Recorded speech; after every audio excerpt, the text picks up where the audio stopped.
non. Jésus lui-même a dit, ce sont des fleuves qui sortent. Et il parlait de cet esprit. Et il compare ça avec les fleuves. Maintenant, je rentre dans ce texte.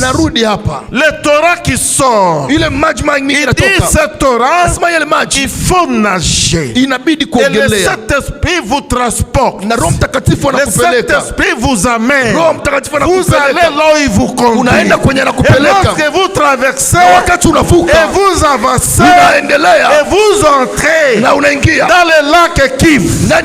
Lorsque vous entrez dans le lac Kivu, quelle que soit la puissance du lac, vous rendez ce lac être des eaux saines. Écoutez-moi. Vous prenez Ruzizi qui entre dans le lac. Qu'est-ce qui est plus grand? C'est le lac. Mais si Ruzizi entre, le lac reçoit la vie. Et ici, c'est la mer morte. Les poissons ne vivent pas. Lorsque les poissons entrent dans la mer morte jusqu'à aujourd'hui, tous ces poissons doivent mourir.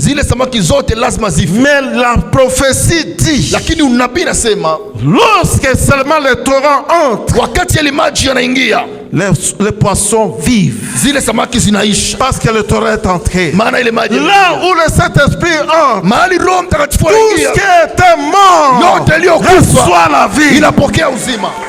C'est ça le Saint-Esprit.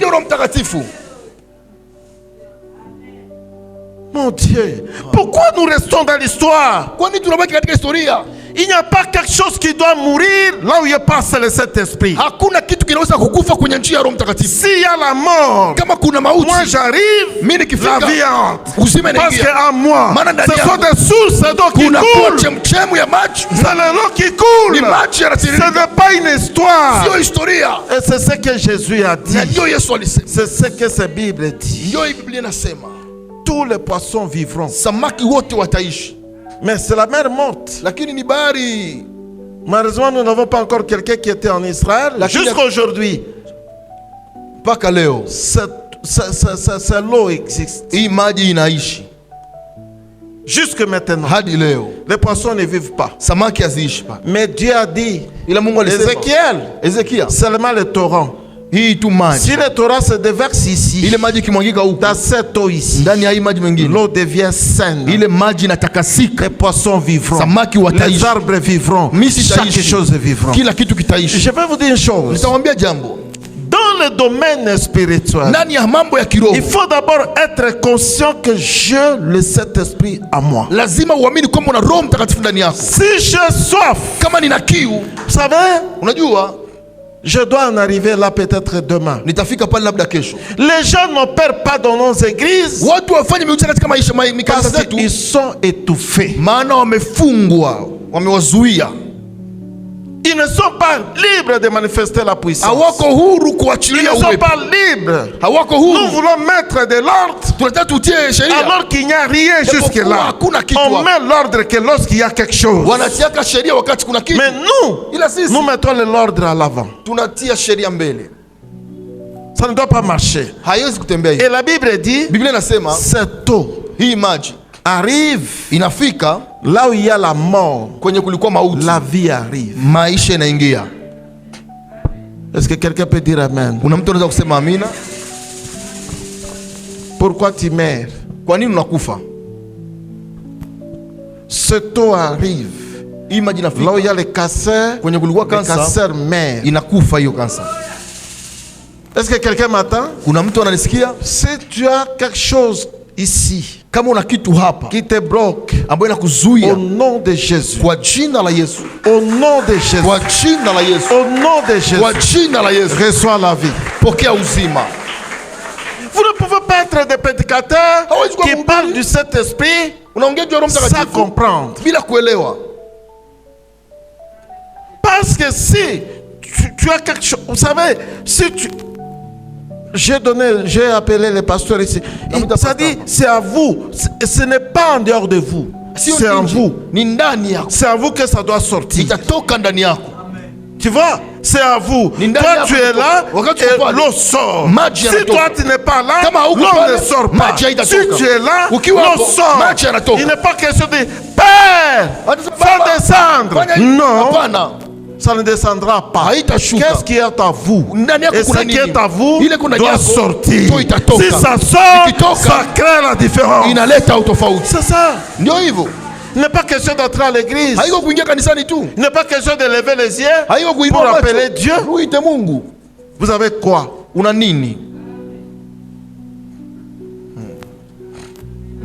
m'entendez? Aujourd'hui, il y a trop de critiques. Chaque personne enseigne le Saint-Esprit. Non, le Saint-Esprit est Dieu. Il habite où? À moi. Je peux vous le montrer maintenant. Parce que j'y vais vite. Oui, il y a encore le temps. J'y vais vite pour finir parce qu'on va prier. Si l'eau ne sort pas de vous, c'est fini. Parce que l'eau ne viendra pas du ciel. Nos églises aujourd'hui, Dieu merci. Ici je vois, je parlais même à mon frère Toumé, j'ai dit il y a une différence. Je parcours quand même les églises de la Serpa, mais il y a une différence à Siloé. Il y a une différence. Au moins encore ici, il y a quelque chose. Amen. Mais il y a là où vous entrez, vous allez penser que vous êtes au cimetière. C'est comme si vous allez enterrer quelqu'un. Et là, ça ne marche pas. Là où il y a l'onction. Alléluia. Amen. Là où il y a l'onction, les choses bougent. Mais qui est le temple ici? Qui est le temple? C'est toi. 1 Corinthiens chapitre 3, le verset 16. Avant que nous puissions continuer. 1 Corinthiens chapitre 3, le verset 16. Oui, allez-y. Je veux que les gens comprennent ce que j'enseigne. Inasema hivi. 16 inasema hivi. Hamjui ya kwamba ninyi ni hekalu la Roho Mtakatifu? Anakaa ndani yenu. Kama mtu akiharibu hekalu la Mungu, Mungu atamharibu yeye, kwa sababu hekalu la Mungu ni takatifu, nanyi ni hekalu lile. Amen. Amen. Vous êtes le temple. Nyinyi ni hekalu. Regardez, faisons cette petite analyse. Regardez, vous n'êtes pas les temples. Hauko hekalu. Vous n'êtes pas les temples. Hauko hekalu za mingi. Vous êtes le uko hekalu moja. Temple. Nous sommes le temple. Sisi ni hekalu. Et le temple du Saint-Esprit. Na hekalu ya Roho Mtakatifu. Et c'est à nous comme temple. Ni ndani yetu kama hekalu. Que l'eau va couler. Ndio maji que le Torah coule. Que le fleuve coule. C'est à nous. Moi je suis le temple. Mimi ni hekalu. C'est qu'Ézéchiel a vu. Il y aura un temple. Akaona hekalu. De ce temple, le Torah va couler. Maji et yatatoka. lorsque le Torah coule, là où ça va se retrouver le Torah, na pale kwa maji itakuwa, l'eau deviendra saine. Maji ingine yatatakasika. Vous êtes le temple. Nyinyi ni hekalu. Dieu vous regarde aujourd'hui. Mungu anakuangalia leo. Il ne faut pas chercher quelqu'un qui vient de l'Amérique. Usitafute mtu anatoka Marekani. Il ne faut pas quelqu'un qui vient de n'importe où. Anatoka sio wapi. C'est vous. Wewe. Vous êtes le temple. Wewe ni hekalu. Que l'eau coule. Maji et yatoka. cette eau qui coule, na maji inayotiririka opère des choses. Inafanya miujiza. Mais attention. Angalisho. Si quelqu'un détruit le temple de Dieu, mtu akiharibu hekalu, Dieu le détruit. Mungu anamharibu naye. Le contexte ici n'est pas bon parce que le contexte ici parle de l'impudicité. Tout celui qui marche dans l'impudicité détruit le temple. Tous. Moi je ne sais pas comment Dieu a eu le péché de l'impudicité. Tu détruis le temple. Allez, écoutez-moi. Hata kama mnanichukia na bambia kweli. tu marches dans la prostitution, unatembea katika uasherati, tu as détruit le temple de Dieu. Umeharibu hekalu la Mungu. Lorsque tu mets le pas comme ça, ukiweka mguu hivi, dis Dieu va me détruire. Sema Mungu ataniharibu. C'est tout. Basi. Ce n'est pas moi qui le dis, c'est Dieu qui le dit. Sio mimi naisema, ni Mungu ndiye anasema. Parce que le temple de Dieu est saint. Maana hekalu la Mungu ni takatifu. Écoute-moi mes frères et sœurs. Nisikilize ndugu yangu na dada yangu. Attention avec des rapports sexuels. Angalisho na kukutana kimwili. Il y a changement de tout ce qui est mauvais en vous. Kuna vitu ambavyo viko vibaya ndani yako vinaingiana. Tout. Vyote. C'est parce qu'il faut craindre ces péchés. Ndio maana lazima kuogopa hizo. Dans le péché de l'impudicité, dhambi ya zina, il y a le plaisir. Kuna kuwa uzuri fulani. Voilà pourquoi le diable l'utilise. Ndio maana shetani anaitumia. Et le Seigneur dit, na Bwana anasema, c'est en vous ni ndani yako que le fleuve coule. Si vous détruisez ça, je dois vous détruire. Parce que Dieu n'a pas où il peut passer. Il n'a pas un endroit à passer. Il va utiliser mes mains, il va utiliser ma bouche, il va utiliser mes pieds. Si moi je te touche, le Seigneur te touche. Il utilise mes mains pour vous. Imaginez-vous, je suis un impédique, je vous touche, qu'est-ce que je donne? L'impédicité. Je n'ai rien à vous donner. Voilà pourquoi Pierre a dit, ce que j'ai, je te le donne. Écoutez, chers chrétiens, ce n'est pas question d'être grand. Ce n'est pas question d'une fête. Ce n'est pas question d'être appelé révérend. Non. En vous, vous êtes le temple du Saint-Esprit. Laisse-le couler. Je dois vous lire un texte tout de suite. Là où j'ai arrêté de ne pas continuer. Vous laissez l'eau couler. Vous m'entendez? Vous m'entendez? Je vais demander aux gens de lire les chapitres, les Proverbes chapitre 6, Proverbes chapitre 7. Vous allez, je vous dis, si vous êtes vraiment chrétien, vous allez jurer de ne pas commettre l'adultère, vous allez jurer de ne pas faire la prostitution, vous allez jurer de ne pas faire le péché sexuel.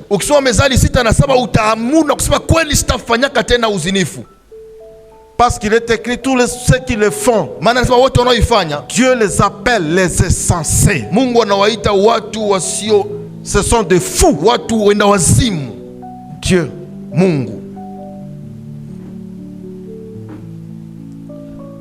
Aujourd'hui, avant que je vienne ici, je suivais la radio France Internationale. Nakwambia Bazungu, merci pour ce qu'ils ont fait de bien. Nous avons des téléphones.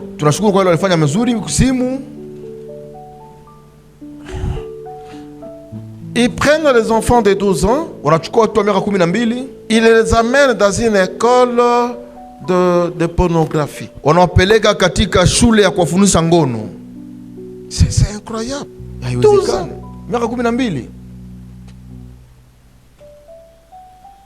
Si vous suivez les radios aujourd'hui, il y a un débat en France. Malheureusement, ça devient difficile parce qu'on commence maintenant à enseigner à l'école primaire. On n'est pas né homme ou femme, mais on le devient. On le devient. Tu peux décider de devenir homme, tu peux décider de devenir femme. Tu n'es pas né homme. Tu n'es pas né femme. Mais le vrai problème, l'église ne comprend pas. C'est toi le temple. Vous m'entendez? C'est toi le temple. Dieu vous regarde. Dieu me regarde. Si moi j'échoue, c'est fini. J'ai prié pour une femme. Le tepa était détruit. Le tepa. Alors tous les médecins On dit que cette femme ne peut plus écouter. Ça devient impossible. Il n'y a pas moyen de réparer les tympans. J'ai touché la femme. Simple prière. Je n'ai rien vu. Elle était rentrée à l'hôpital. Tous les tympans sont là. Bon, imaginez-vous. Si moi je n'avais pas prié, Dieu n'allait pas descendre du ciel pour venir toucher ses oreilles. Mais vous, qui m'entendez maintenant, qui prétendez être des pentecôtistes, qui ont reçu la puissance, vous êtes en train de détruire le temple. Maintenant, qui va le faire? Le frère Toumi m'a donné un témoignage. Il y avait une délivrance chez lui cette nuit. Vous avez dit de prier pour vos enfants. Il y avait une enfant qui souffrait de maux de dents. C'était des démons qui étaient entrés dans cette dent. Mais par les positions des mains des parents, les démons ont dit: c'est aujourd'hui qu'on devait prendre cet enfant. Ils ont prié, l'enfant est délivré. Vous m'entendez? Il ne faut pas appeler les gens. Il faudra que l'eau coule. Les fleuves coulent. Les pasteurs qui m'attendent, Dieu vous regarde. Dieu vous regarde. Dieu me regarde. Vous êtes responsable devant tous ces gens. Soyez bénis. Soyez bénis. Il y a le pasteur Kenneth Hagin. Qui connaît Kenneth Hagin? Il y a seulement vous avez un problème. Vous ne suivez pas les autres. Kenneth Hagin a juré. Il ne peut pas être enterré un chrétien dans son église. Il était resté dans la prière. Il a prié. Jusqu'au point où personne ne mourait dans son église. Personne. Il a refusé. Vous pouvez lier. Vous pouvez délivrer. Par vos bouches, vous ici. Soyez bénis dans le nom de Jésus. Maintenant, je vous lis le tout dernier verset. Et je dois continuer demain. J'ai le Saint-Esprit. À quel niveau? Cheville? Quel niveau? Genou? Magoti? Quel niveau? Hache? À quel niveau? Vous nagez? Les fleuves sortent. Le Torah coule. Ou alors tu n'as même pas reçu le Saint-Esprit. Même pas au niveau de cheville. C'est possible. Bien que les gens disent: oh mais non, je l'avais reçu. Vous l'avez reçu quel jour?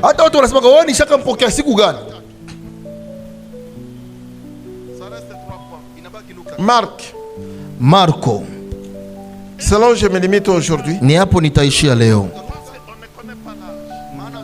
Et je vais prendre quelques moments dans la prière. Je ne vais pas aller loin pour que je puisse prier avec vous. Je veux que nous puissions prier avec vous. Marco chapitre 16 sura 16 verset 17 mstari wa 17 jusqu'au verset 20. mpaka 20. Laisse-moi lire ça en français. Acha nisome kwa Kifaransa. Voici les miracles qui accompagnent ceux qui auront cru. Tazama miujiza itakaofuatana na wale watakao amini. Voici les miracles qui accompagneront les archbishops. Angalia miujiza itafuatana na waskofu. C'est ça? Hapana. Voici les signes qui accompagneront les révérends pasteurs. Angalia miujiza ambayo itafuatana na wachungaji. C'est ça. Ndio hivyo.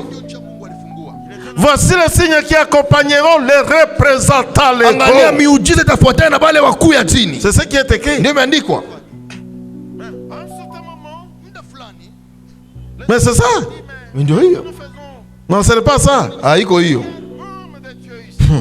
Voici les signes qui accompagneront les présidents de diacres. Angalia alama zitakaofuata wale wakuu wa mashemasi. Vous savez, il n'y a aucune église dans ce monde qui a beaucoup de présidents comme la Serpa. Unajua hakuna kanisa ambayo inakuwa na marais wengi kama Serpa. Président des jeunes, président des mamans, président des chorales. C'est une église. Il n'y a pas une église au monde qui a des présidents comme chez nous. Hakuna kanisa duniani ambayo inakuwa na marais kama. Nous avons beaucoup de présidents. Sisi tuna marais wengi sana. Mais la Bible dit ceci. Ila Biblia inasema hivi. Voici les miracles. Tazama miujiza. Voici les signes. Angalia alama. En grec Simeonion. Kwa Kigreki Simeonion. Voici les signes. Angalia alama. Qui accompagneront ceux qui auront cru. Na wale watakaoamini. Est-ce que j'ai cru? Je nimeamini. Oui. Ndio. Quels sont les signes? Salama ziko wapi? J'ai cru. Nilishaamini. Oui. Ndio. J'entre à l'église. Naingia kanisani. C'est autre chose. Kitu kingine. J'ai cru. Niliamini. Oui. Ndio. Voici les signes. Angalia alama. C'est ici où je dois parler comment les théologiens disent. Hapa ndio naongea wa teolojia wanasemaka. Quels sont les signes? Hizi alama ni nini? En mon nom. Kwa jina langu. En mon nom. Kwa jina langu. En mon nom. Kwa jina langu. Ils chasseront les démons. Tafukuza mapepo. Voyez-vous? Naona? Ce n'est pas le pasteur qui chasse les démons. Sio mchungaji anafukuza mapepo. C'est le chrétien. Lakini ni Mkristo. Qui a cru. Aliamini. Je vais connaître le chrétien. Nataka kumjua Mkristo. Je suis accrédité. Mimi j'ai l'accréditation. Ninakuwa na hii. Je ne sais pas ça en Swahili. Accréditation. Non, l'accréditation. Vous voyez, lorsqu'il y a un nouveau ambassadeur ou un nouvel ambassadeur qui arrive dans un pays, il donne la lettre d'accréditation au président de la République. Yani ni kama ruhusa hiyo, anakuwa na hiyo ruhusa. Aha, ruhusa. J'ai moi l'autorisation. Mimi na ruhusa. J'ai l'accréditation. Ninakuwa na hiyo mamlaka. Mon accréditation. Na hii mamlaka. Parce que j'appartiens au royaume. Maana mimi niko ufalme. J'ai l'accréditation. Ninakuwa na mamlaka. Et mon accréditation. Na hii mamlaka. C'est le nom de Jésus. Ni jina la Yesu. Au nom de Jésus. Kwa jina la Yesu. Je dois opérer. Nitafanya. Jésus-Christ. Kama Yesu alivyofanya. Est-ce que quelqu'un peut dire amen? Je suis accrédité. Mimi nina mamlaka. Lorsque le diable me demande. Wakiniuliza. Pourquoi? Kwa nini? Non. J'ai reçu l'autorisation. J'appartiens au royaume. Je suis accrédité. Au nom de Jésus. Je te chasse. Toi, démon. Wesh pepo. Il y a quelqu'un qui connaît la femme qui s'appelle Rebecca Brown. Kuna mtu anajua Rebecca Brown? Personne n'a jamais entendu parler de Rebecca Brown. Hakuna amewahi kusikia Rebecca Brown. Rebecca Brown a écrit le petit livre qu'on dit libérer les captifs. Aliandika kitabu moja ambacho anasema mfungwa waliofungwa. C'est une femme, ni mwanamke remplie de l'onction et de puissance. Anayejaa uwezo na upako. Rebecca, elle, ila Rebecca, sa mission que Dieu lui a donnée, misheni Mungu alimupa, c'est d'aller vers les magiciens. Ni kwenda kwa wafumu. C'est tout ce qu'elle fait. Ndio tu anafanyaka.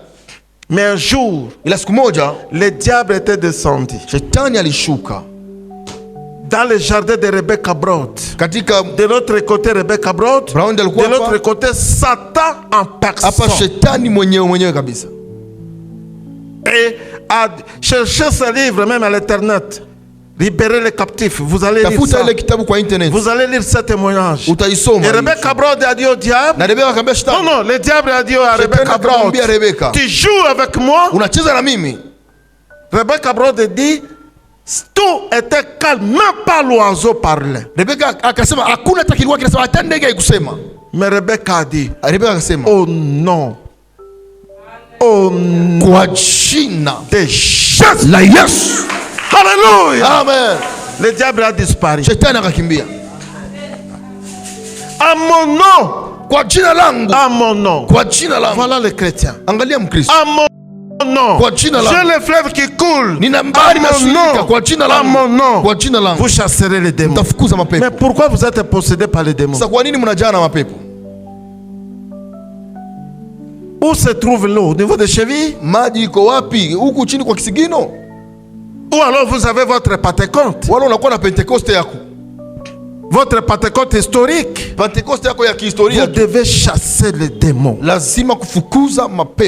Et vous savez ce que disent les théologiens? Je vais vous prendre les secondes. Comme ça, je dis ce que les théologiens disent. Vous chasserez les démons à mon nom. Ils parleront de nouvelles langues.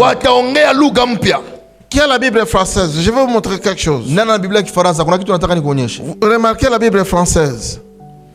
Ils parleront de nouvelles langues. Point, virgule.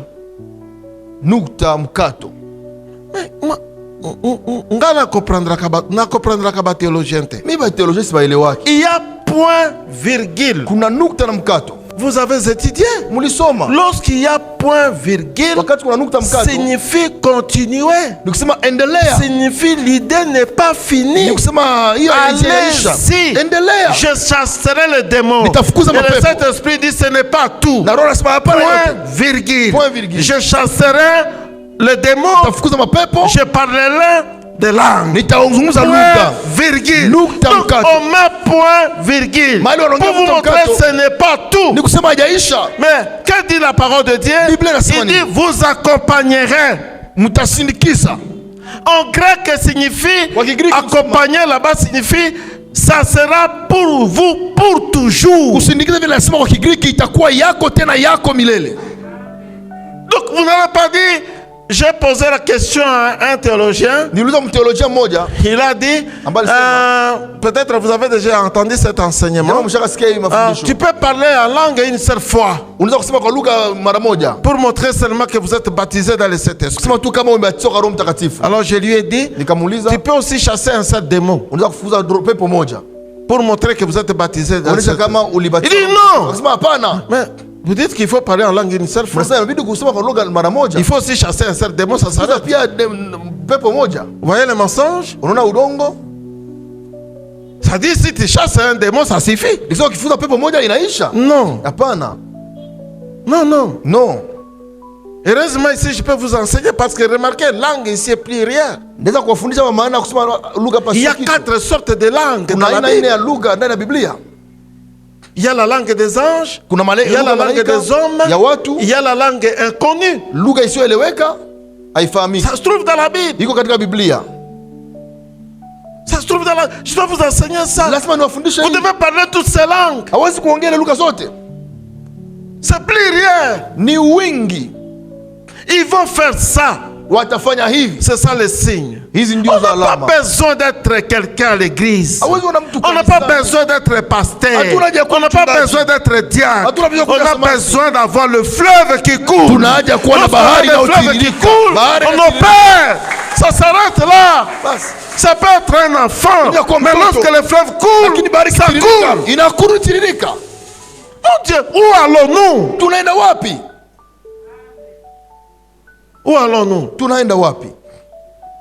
C'est comme ça que les gens acceptent d'avoir un enfant épileptique. Vous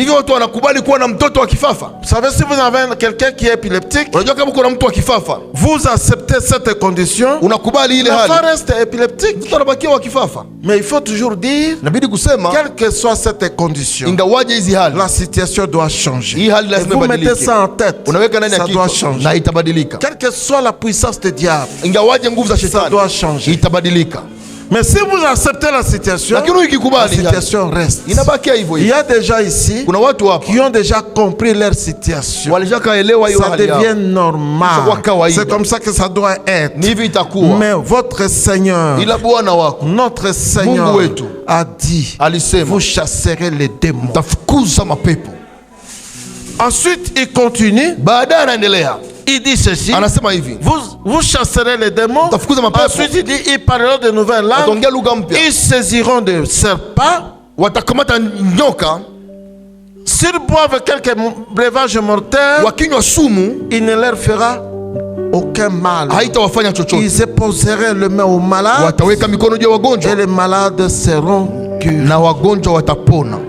Qui guérit les malades? Nani anaponya wagonjwa? Qui? Les chrétiens. Non, révérend. Non, mchungaji. Non, archbishop.